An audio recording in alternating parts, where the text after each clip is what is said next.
Guys, great to meet you. Joseph Dressler. I'm head of sales here at Adform. Really quickly, we solve a programmatic problem that is underlying the current that most people are not seeing, which is around reach frequency control and leading to media wastage. That's all you need to know for now, because really, we're here to talk to you and all things about Danone. So why don't you say hello? Hi, everyone. I'm Linda Bethea. I lead marketing at Danone North America. A lot of people don't know Danone. You definitely know our brands. We are a top 15 food and beverage company with a wide portfolio across dairy, plant-based, waters, coffee creamers, ready-to-drink coffee, baby food, baby formula, etc. So let me ask the obvious question. I think you gave the answer out already, but I've talked to many people in a room like this often. Is it Danone or Danone? It's both. Oh, So tell us more. Danone is one of our yogurt brands, and Danone is the parent company. That is great So to know. you can't get it wrong, which is great. You can't get it wrong. I love it, which is great. And because you and I both don't work for regulated companies, we can talk about sports betting all day today and not get caught for it. So it's gonna be great. All right. You do you. Who's gonna win tomorrow night's game? What's the over/under? What do you think? Okay. All right, so let's get into this. So earlier today, we were talking a lot about the success of females in sports and parity and all that kind of fun stuff. And you had a really rare pleasure of speaking to a tennis superstar in Cannes last year. Would you like to tell the audience a little about, not only about the experience, but what did you learn from Maria? Sure. So Maria Sharapova has been a long-standing brand ambassador for our Evian brand. Obviously, world-renowned tennis player, hydration is incredibly important, and she's been a great partner for us. And what I love about our relationship with her and what I love about her in general is she is super smart. Very early on in her career, she realized that she wasn't going to play tennis professionally forever.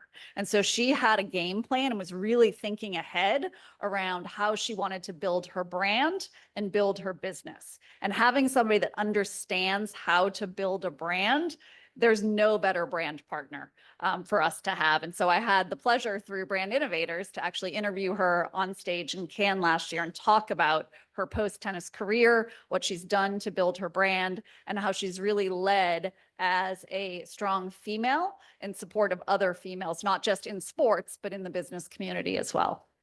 And so one of the things I always promise a room like this is, that sounds great. We dive one step deeper. Like, what's one interesting nugget you learned from Maria or that she shared with the room that you'd want to share with a group like this?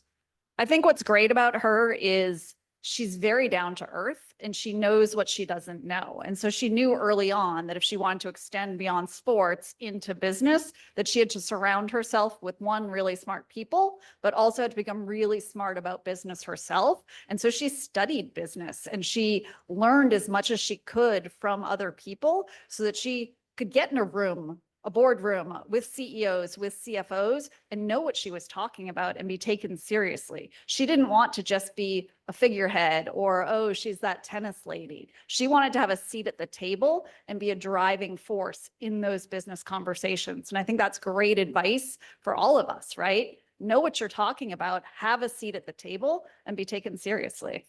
And so in that sense, would you say Maria is, like you said, learning to be on her own? I assume she has partners that she works with, right? You can't be a lawyer and a financial accountant all in the same way. But to your point, her desire is to not only use her superstarness to get her access to places, but more importantly, command the room that she belongs in. Is that fair? Yeah, absolutely. And I think to your point, she is surrounded by that team. And that's true anywhere, right? I couldn't do my job without my team. I have an incredible team member sitting here today. My team is amazing and it is a team effort. We win together and we fail together. I can't know everything. I don't know everything. I'm learning every day, but it's our job as leaders to find those really smart, talented, passionate people and surround ourselves with them so that we can be great. So let's dive a tiny bit deeper into sports marketing and obviously how Danone thinks about that. So Maria is one good example. What are characteristics? You don't have to go into specifics of people if you're not comfortable with that, but what are characteristics that you guys look for as not just brand ambassadors, but like you said with Maria, like she represents a different level of partnership for you. She's not just a figurehead who's going to read a teleprompter in front of her for 30 seconds. The commercial's done and walk out. She stands for something more. She does more. Tell me more about like what you guys look at from a corporate level there. Yeah, I think we take a unique approach to sports marketing versus other companies I've worked at. I have a background at PepsiCo and Diageo. And while we are a top 15 food and beverage, our budgets don't always reflect that at Danone. And so when I joined 4 years ago, I was tasked with really elevating our marketing. At the time, our CEO said it was stuck in the 80s. And that was very true. We had a very traditional media approach and a very traditional content approach. And we were doing things by the book. We had a partnership with the NFL. And one of my first meetings, first month on the job, that partnership was up for renegotiation. And they wanted to charge us $10 million to partner with the NFL. $10 million is huge in our world, to the point where we weren't doing anything with the partnership. We had a tiny, tiny little NFL logo on our yogurt cups, and we weren't doing anything else. We weren't tapping into the power of sports, the cultural relevance, the engagement of the fan base, because we had no money left over to do anything. And so we've completely flipped our sports strategy upside down, and we don't partner with any of the leagues. We found other ways in where we can leverage our dollars and really stretch them by tapping into that cultural relevance in a different way. And so on Oikos, for example, we exited the NFL partnership and we started finding other ways to connect to that NFL fan base. We started leveraging players in our spots. And so that was the first year we actually did a Super Bowl spot on Oikos. But we didn't do it the traditional way. We didn't buy a $7 million 30-second linear buy because, again, we can't afford that. So our media team was fantastic in getting us a digital streaming buy that also came with one linear spot in the Cincinnati market. Two reasons for that. One, if you have at least one linear spot, you can be in the roundup of top Super Bowl ads, but also more importantly for us, it's Kroger's headquarters. And that's a top customer for our Oikos business. So it went a long way in getting us to be able to activate our program screen to shelf. So we were able to have our content running streaming and then bring that down to the store level for that full screen to shelf integration. And that was a hugely successful program for us that we've tried to top year over year. So this most recent year was year number 5 for us with Oikos in the Super Bowl. And we've continued to evolve that strategy where we're no longer leveraging active NFL players, but former NFL players as we try to expand our reach and think about how Oikos and strength can appeal to a broader audience. And I think we have, where's Connor? A clip. Oh, you're right. Came in too hot. Told you I was right. Should we call a tow truck? A tow truck? Man, you built like a tow truck. Just go get it. Yeah, pull my Oikos. Those are show muscles. I'll show you muscles.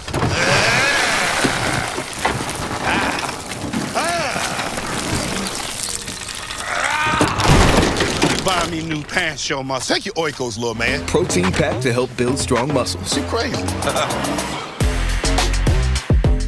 So Shannon Sharpe obviously still provides that tie and that relevance in a sports moment, but then leveraging Martin Lawrence as the funny man to the Shannon Sharpe straight man really starts to expand and broaden our reach to a new audience.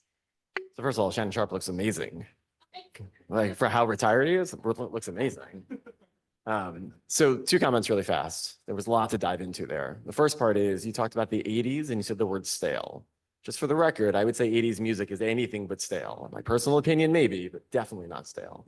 All right, so let's dive into what does it mean for you. The Oikos commercial is a great one, and I'm sure there's other examples, but as a challenger brand, you kind of joked about not having the cash to just give to the NFL. There were 2 parts of that I thought were interesting that I thought you'd help the group kind of learn from. So one, everybody defines challenger differently. So I'd love for you to define how you see yourself as a challenger brand. And then 2, after that, because that's just a simple definition, dive a little bit deeper into why the activation part is so important, right? We can all run media all over the place, but I think you're getting to the heart of, there's a combination of marketing that comes together.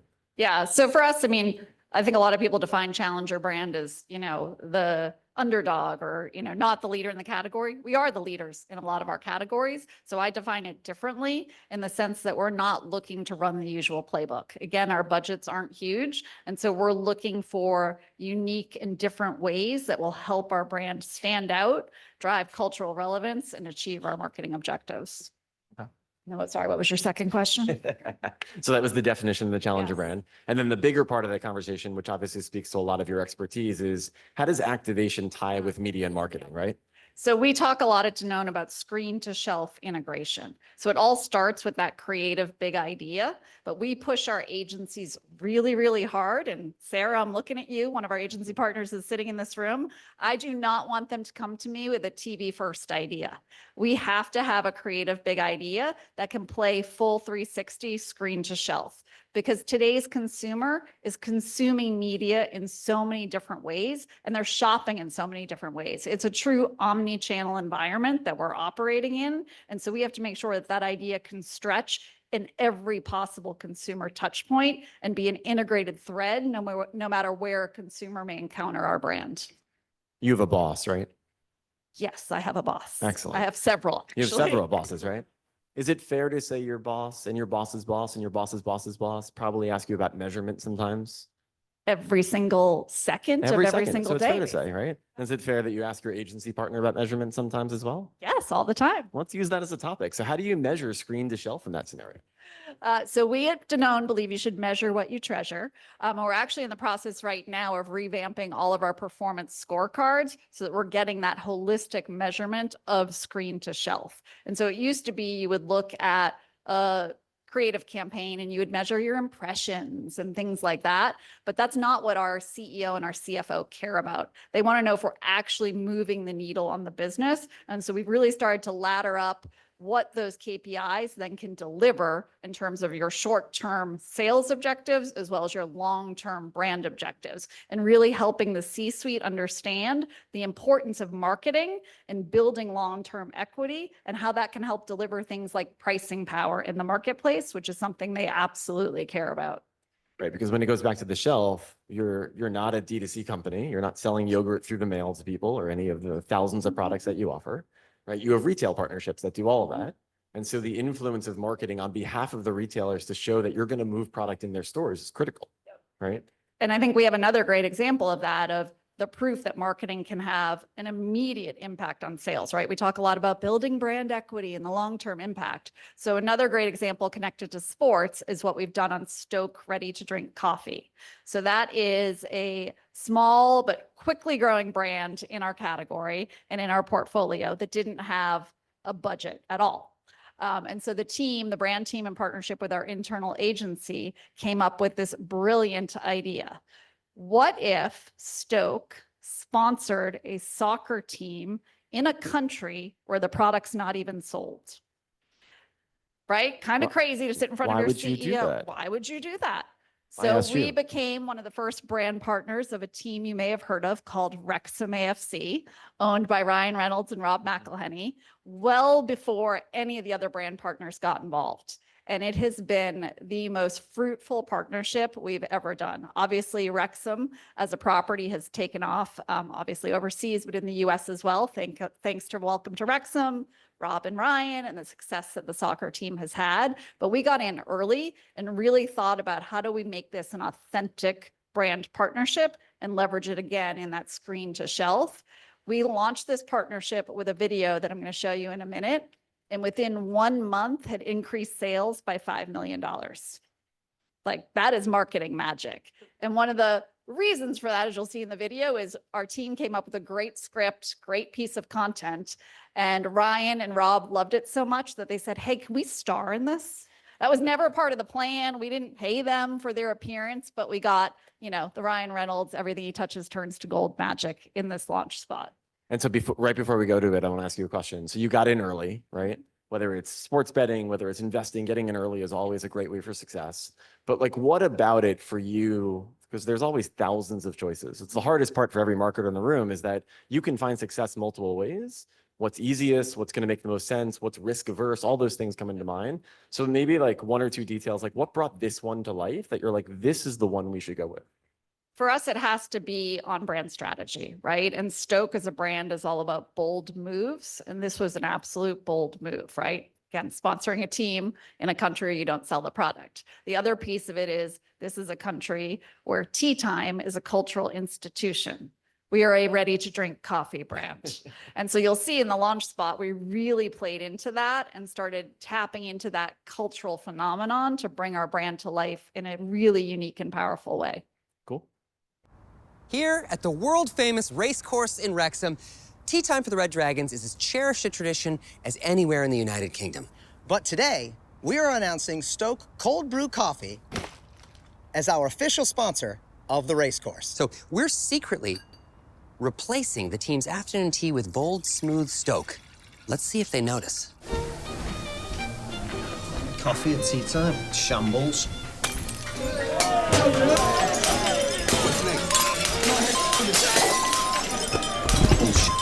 I think they notice. Yeah.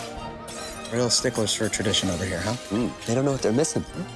Stoke Cold Brew Coffee, official stadium sponsor of Wrexham AFC. So great way to launch a brand partnership. Again, we didn't have a ton of traditional media support behind it, but we also had the Ryan Robb social engine, able to amplify it. And we got huge impressions, earned and owned and paid, and then obviously 5 million in sales. And it was so successful that as we continued throughout our partnership, last fall, we were tasked with coming up with another piece of content, and we were working on the Oikos Super Bowl campaign at the time. And somebody said, well, what if we did a Stoke Super Bowl ad as well? Mind you, we had no budget for this. So we tapped into Rob and Ryan again and pitched it to them. They loved the idea. Who wouldn't want to put, their soccer team, on the big stage of advertising with the Super Bowl? But even more than that, turning American football culture on its head, right? Very in line with what we're trying to do as a brand. And so they tapped into their vast Rolodex of famous actors. And we pulled this together in probably 3 weeks and filmed this, which became a Super Bowl spot for us this year. To act is to deceive. And to deceive, one must forget oneself. Who are you? Every metamorphosis is demanding, but to become this beast, well, that requires a little extra kick. Yes. Now, hear me roar!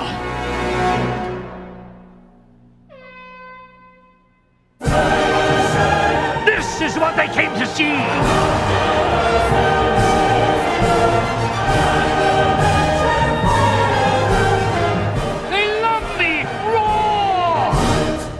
Ironically, it is the cold brew that births the fire-breathing dragon. Yes. Second half is starting, Tony. Stoke Cold Brew Coffee. Love that spot. So we had already started to insert the brand into culture through Wrexham, and this was just a great way to take it to the next level on the biggest stage for advertisers at the Super Bowl this year. So A really few fun. obvious questions. Was Anthony Hopkins actually in the suit himself running around, or is that somebody else? I plead the fifth. It was a closed set, I will tell you that. He was very serious about his craft. Very nice, very nice. He's good in everything he does. So if you got him running around, even more credit to you. Look, marketing is media, right? It's audience targeting and it's the message. And clearly in this situation, the message is very well crafted. Like you said, you had amazing partners with Ryan and others. But how does a story for either one of those come together? Like, how much is Danone working on that? How much is your agency working on that? How much is Ryan just be like, I got this, don't worry, and you just approve it? Like, how does that work? It depends, honestly. So each of our brands has a different agency partner, whether it's an external agency or internal agency. For Stoke, they work exclusively with our internal agency Harvest, and then obviously in partnership with Ryan and Maximum Effort. And it was truly collaborative. Our team came up with the initial idea, approached Maximum Effort. Ryan has been very much involved because he thinks it's such a fantastic partnership, and he's a very business-minded person, so he sees the benefit for Wrexham as well. And it's back and forth. We write scripts together, we come up with ideas together, and then we bring them to life. Switching topics just a little bit for a second. Today's conference, thankfully, I don't think anyone has mentioned the two letters that I promised myself I would not mention, so I won't mention them, but they start with an A, exactly. But the word of the day is Caitlin Clark, because of all the wonderful things she's done for the NBA herself, right, et cetera. But I'm curious from your perspective, how do you think about NIL versus professional sports sponsorships? I mean, we haven't done much in that space yet. It's obviously still new and emerging. We have a long history with pro athletes through Oikos, but we are starting to see the value in women's sports, in some of the newer opportunities. We actually just did a fantastic campaign on our yogurt drinks portfolio. So hopefully you all know the Olympics are coming up this summer in Paris. Danone is headquartered in Paris and is an official sponsor of the Olympics there. Unfortunately, in the US, there's another big food and beverage company that has blocked us out of doing anything related to the Olympics. So again, true to form, we've found a way to hack our way in to the Olympics this year. And so we've partnered with a number of I can't say Olympic athletes, amazing female athletes who may or may not be competing in a big sports event this summer in Paris, to be ambassadors for our yogurt drinks portfolio and show how consuming the different branded yogurt drinks help nourish their hustle on their quest to be gold medal champions. I love it. NIL is confusing. I know it's still very young, what you can do with the athletes, the colleges, who owns the rights. That's, that's one of the reasons I wanted to ask, because I'm sure this room is always thinking about that question. When you talk about the Olympics in that sense, or other things that you're doing, so you mentioned the Super Bowl, right? You mentioned other, what I'll call incredibly creative ideas that clearly can't fall all on your shoulders to try to be the originator that you go to bed every night and you're like, what is the next dream I'm going to come up with? So how does that work? How does the ideation work for a company like you, who, like you said, isn't going out there with hundreds of millions of dollars in traditional media spend to kind of blanket the marketplace? You have to think differently. You mentioned team before. Maybe bring that to life a little bit. I mean, I believe great ideas can come from anywhere. We do have an in-house ECD who is brilliantly creative, as well as amazing external agencies who are brilliantly creative. And that is their job to come up with brilliant creative ideas, but they're not the only ones doing so. And so we try to foster a culture of creativity at Danone. Our team sends out monthly or weekly creative inspiration emails that anybody can contribute to. Anything they've seen in the world that inspired them that week, we collate and send out to the entire team. We go on quarterly creative inspiration treks. And again, anybody can come up with an idea for a trek. The team here last fall went to Stone Barns and got to tour the facilities and see how they grow the food and, cultivate the menus and bake the bread. And I mean, it was amazing and super inspiring. The team out in Colorado went to a food museum and got inspiration that way. So we're always looking for sources of inspiration to fuel creative ideas. Has anybody been to Stone Barn, by the way? If you had, what an experience. Not affordable every day, of course, but what an experience. Question for you, more in partnership with your technology vendors that are out there. Question that comes up a lot in rooms like this is, how do you as a company think about the evaluation of any partner you might work with? It's funny, I just had this conversation at lunch. See, perfect. Because there are a lot of great vendors and technology companies out there. For us, it's really about finding a unique asset that they can offer us that's in line with our values. And so I'll use the example. I see some cargo folks in the audience. We have partnered with them because they have this fantastic multicultural amplifier program. And a huge focus for us right now is not only driving household penetration with a multicultural audience, but also helping to change the landscape for diverse creators and media platforms. Those are platforms that tend to be significantly underinvested in by the media and marketing community, and we have to come together to change that. So we've pledged, along with our media agency, to spend a certain percent of our media budget every year with diverse-owned platforms, and Cargo is one of the partners helping us do that. Cool. All right, last set of questions before we open it up to this great room. The topic du jour, besides the two letters that I promised we wouldn't talk about, is retail media, right?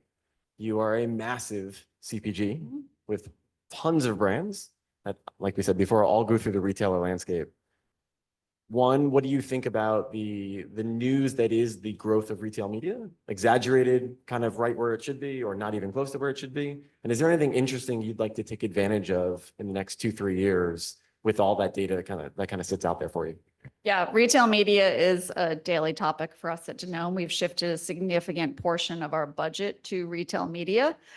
One, it helps build our relationships with our customers. Two, we're really excited about the data capabilities. I mentioned earlier, we had a long conversation last night with our CFO on performance, and half of what we shared with him was data through retail media. It's enabling us to get data earlier and more granular to be able to understand campaign performance. And so I think that that space is only going to continue to grow. I do think there'll be some consolidation and evolution, of course, but I'm excited about the possibilities. I mean, just last week, Amazon announced that you can be streaming on Prime now and add a product straight to cart. So I think this space is only going to continue to get more interesting for us as marketers and think more about that omni-channel planning and getting closer to that point of purchase. On Thursday Night Football, no less. You got to tie it all together. Come on.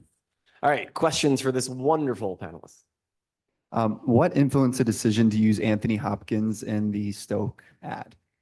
Ryan Reynolds called him up and asked him to do it. No, I mean, that is what happened. But does that work every time? Wrexham is based in Wales, and he's one of the most famous Welsh actors. So it made sense from a kind of strategic standpoint. Like everybody always wonders who's the face of, you know, Rex the Red Dragon. It would make sense that it's somebody from Wales. And then obviously he just has the star power and brand awareness that you need to cut through at Super Bowl.